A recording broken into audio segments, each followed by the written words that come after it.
Καλησπέρα σας, ονομάζομαι Κατσάπουλας Γιώργος και είμαι ο δημοσιογράφος που καλύπτει τη διοργάνωση Adrenaline Explosion. Βρισκόμαστε μια εβδομάδα πριν από τους μεγάλους αγώνες που θα λάβουν μέρος στις 27 Οκτωβρίου στο Grand Hotel Palace. Σήμερα είμαστε κοντά με τον διοργανωτή της οργάνωσης Σαρκής Πετροσιάν και καλησπερίζουμε τον Αρμάν Ντενιλιάν, ο οποίος είναι ένας έμπειρος αθλητής που θα λάβει μέρος στους αγώνες.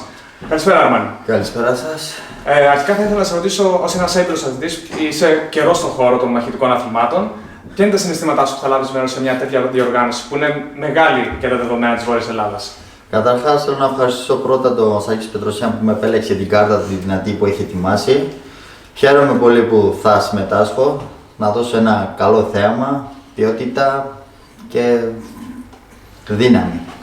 Θα ήθελα να μας μιλήσεις λίγο για την προετοιμασία που έκανες για τους αγώνες, τι θυσίες έκανες και πώς με την καθημερινότητά σου τα προσάρμοσες όλα αυτά μαζί.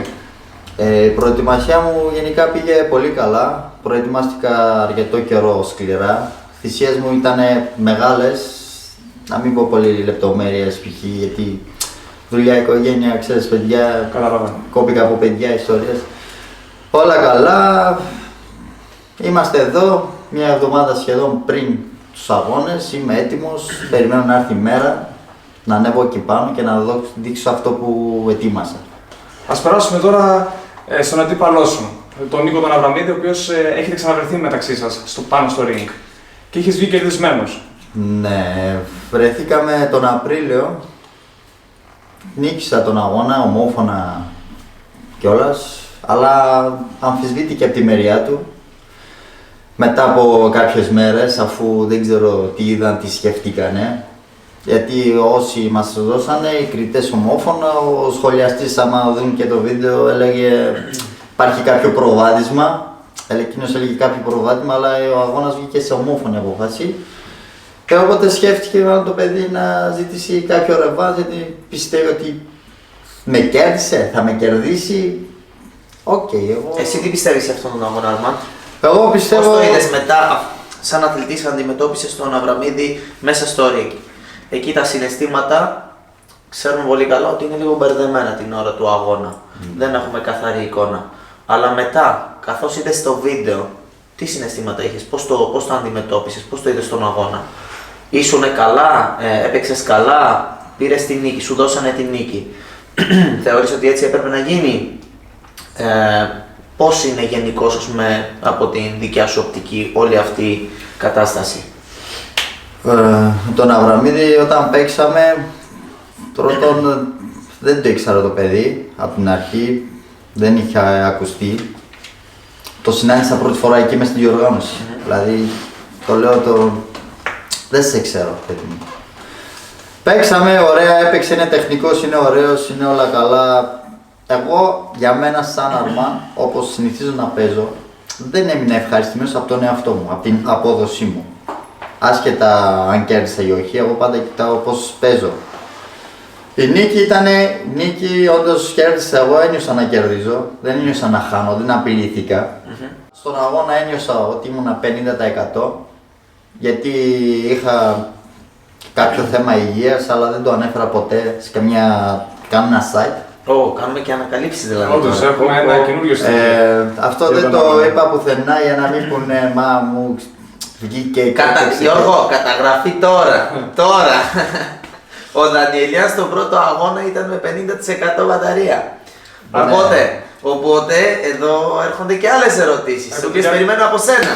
Λοιπόν, πιέζουμε τώρα τον Ντανιελιάν, γιατί μιλάει στην κάμερά μας για πρώτη φορά. Τώρα δηλαδή θα δώσεις 100% του εαυτού σου.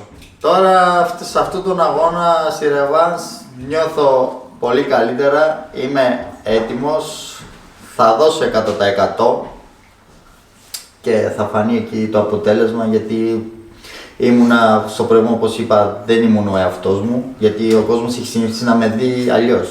Αυτόν τον αγώνα όσοι με είδαν, όσοι την είδαν με είπανε δεν είσαι ο εαυτός σου. Αλλά το παιχνίδι το είχα, ένιωσα. Δεν μπορείς δηλαδή να έρθεις να πάρεις ένα παιχνίδι που νομίζει ο Αβραμίδης με 4 χτυπήματα στο γύρο μέσα να πάρει ένα παιχνίδι. Για να με κερδίσει εκείνος πρέπει να κάνει διπλάσια χτυπήματα από μένα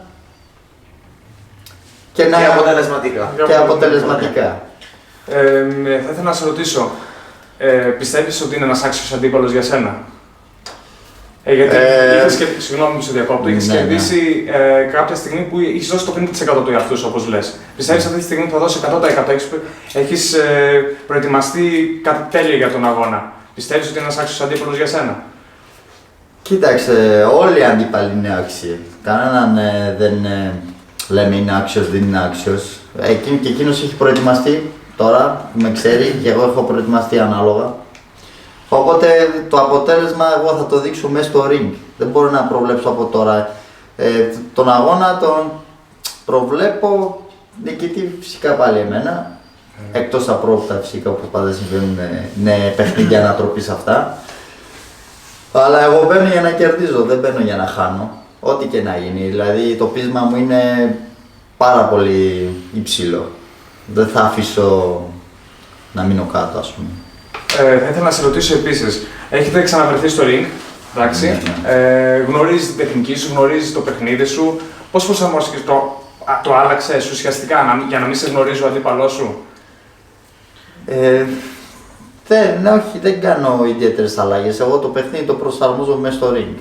Δηλαδή βλέπω στο ring και ανάλογα προσαρμόζω πώς θα το παίξω. Δεν μπορώ να πω τώρα θα μπορώ να παίξω έτσι, γιατί μπορεί να μην βγει αυτό που θέλω να κάνω. Οπότε το αλλάζω μέσα στο ring εγώ την τακτική μου. Μπορεί να παίξω επιθετικά, μπορεί να παίξω αμυντικά, μπορεί στατικά, ανάλογα πώς θα στηθεί εκείνος. Εγώ προσαρμόζομαι στο παιχνίδι, εκεί το βλέπω κατευθείαν. Κατάλαβα. Το γεγονός ότι είχαν αμφισβητήσει τη νίκη σου, σε κάνει αυτή τη στιγμή, σε έχει πεισμώσει πιο πολύ για να κερδίσεις τον αγώνα και να τον κερδίσεις και να είναι ομόφωνη η απόφαση? Φυσικά. Θα δούμε πως κάποιο νοκάουτ, πώς είναι το σχέδιο?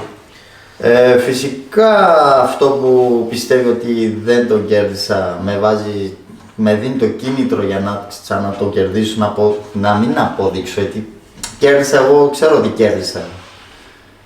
Αλλά με φέρνει το κίνητρο για να ξανατοκερδίσω, να δει ότι οκ. Αρμάν, πιστεύεις ότι θα δούμε κάποιο νοκάουτ? Το νοκάουτ μπορεί να είναι και ένα τυχαίο χτύπημα γενικώς. Θα κυνηγήσεις εσύ σαν αθλητής στο νοκάουτ? Γενικά θα το οποίο δεν θα μπορέσει κανένας να τον αμφισβητήσει. Ναι. Οπότε... Θα κυνηγήσω κάποιο νοκάουτ, αλλά για μένα, όπως είπα, το νοκάουτ μπορεί να είναι και κάποιο τυχαίο χτύπημα. Πολύ ωραία. Εγώ προσπαθώ να παίξω, να ταλαιπωρήσω, να το βασανίσω και 4 γυράκια να είναι και 5 να είναι, εκεί να παίξω, να έχω το πάνω χέρι και σε όλους τους γύρους. Ωραία. Εγώ θα ήθελα να περάσουμε λίγο αυτό το κομμάτι της προετοιμασίας και του αντιπάλου και θέλω να μας πει αυτός ο αθλητής, ο οποίος κρατιέται σε πολύ υψηλό επίπεδο, παρόλα αυτά που έχει και 3 παιδιά. Πώς τα καταφέρνει και τα συνδυάζει όλα αυτά? Υπάρχουν παράπονα στο σπίτι, η γυναίκα, τα παιδιά. Πώς τα καταφέρνεις μαζί με τη δουλειά όλα αυτά και να είσαι ένας από τους κορυφαίους αθλητές στα 77 κιλά στην πυγμαχία σε όλη την Ελλάδα? Το μυστικό είναι ότι σαφώς γίνονται πολλές θυσίες στην οικογένεια πρώτα, μετά σε μένα πάει. Έχουμε κάποιες κρίνιες στο σπίτι από τη γυναίκα μεριά. Πρόσεχε, μετά την κάμερα πας σπίτι, έτσι. Ναι. Σε περιμένει η γυναίκα, πρόσεχε τι θα πεις. Θα τα βλέπουμε. Θα την δει μετά. Λοιπόν, η καθημερινότητά μου ξεκινάει με πρωινό ξύπνημα, δουλειά, επιστροφή, αν υπάρχει κάποιος χρόνος ξεκούρασης, προπόνηση, επιστροφή αργά, στην ουσία όλη μέρα λείπω. Και όταν έχω και προετοιμασία λείπω ακόμα πιο πολλές ώρες και μέρες, ας πούμε, τη βδομάδα. Οπότε και τα παιδιά δεν με βλέπουν και πολύ και εγώ δεν τα βλέπω πολύ. Δηλαδή το χρόνο που έχω να δω τα παιδάκια είναι πολύ λίγοστα. Δηλαδή γυρνάω από το σπίτι, κοιμούνται, τι έχουν και αυτά τα σχόλια τους. Εντάξει, από τη γυναίκα τα καταφέρνουμε.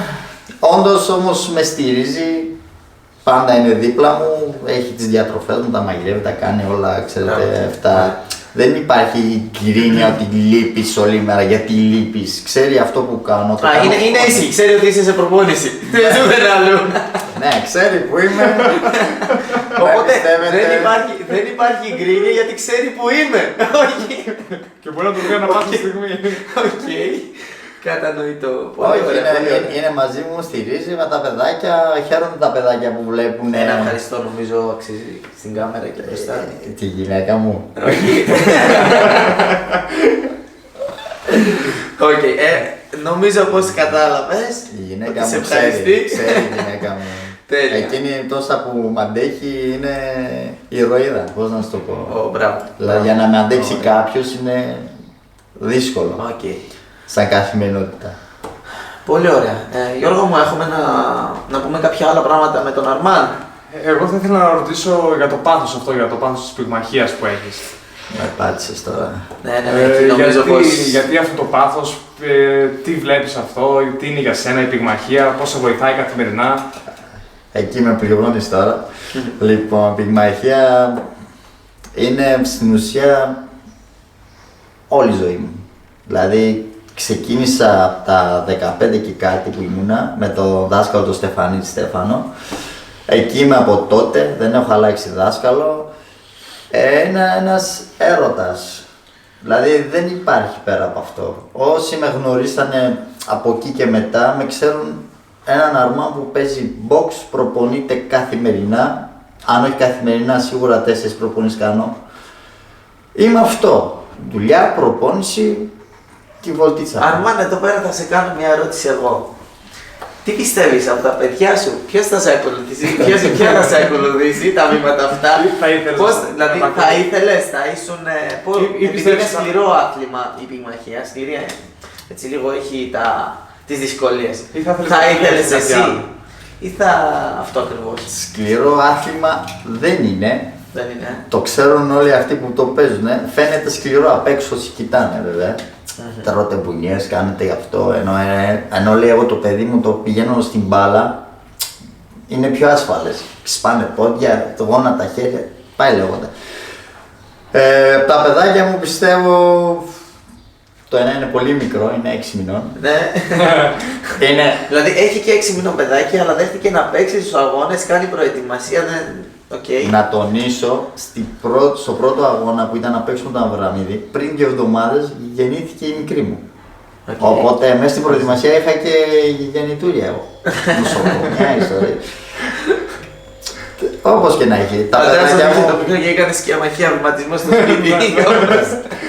όποτε τα παιδάκια μου τα βλέπω, τους αρέσει λίγο. Τα 2 τα μεγάλα που έχω είναι, η μεγάλη είναι 7 και ο άλλος είναι στα 5. Τους αρέσει λίγο, ο μικρός γέρνει στην μπάλα. Ξέρεις, όπως όλα τα παιδάκια θέλω μπάλα, μπαμπά, ποδόσφαιρο. Ήδη έχει ξεκινήσει λίγο να κάνει. Η μεγάλη δεν την πολύ θέλει, τους αρέσει, θέλει να ασχολείται, ας πούμε.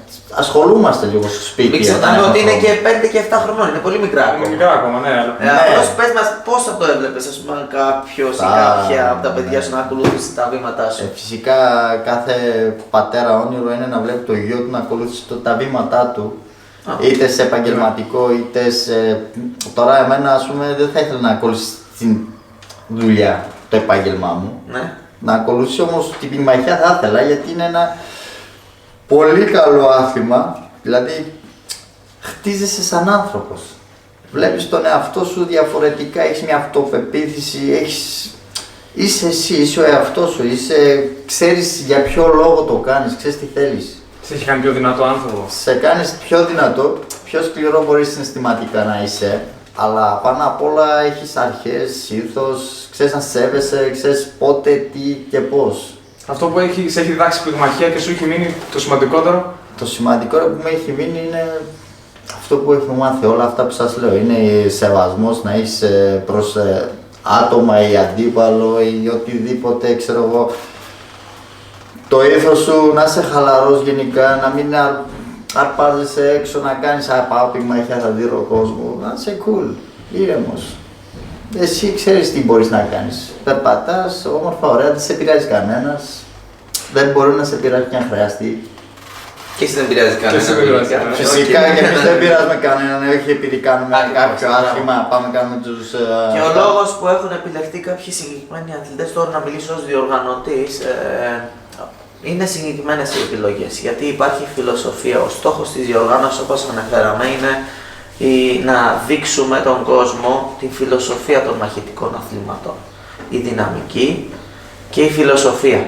Αυτό. Γι' αυτό έχουν επιλεχθεί κάποιοι συγκεκριμένοι αθλητές. Εννοείται δεν θέλω να προσβάλλω κανέναν, έτσι, δεν είναι ο στόχος μου αυτός.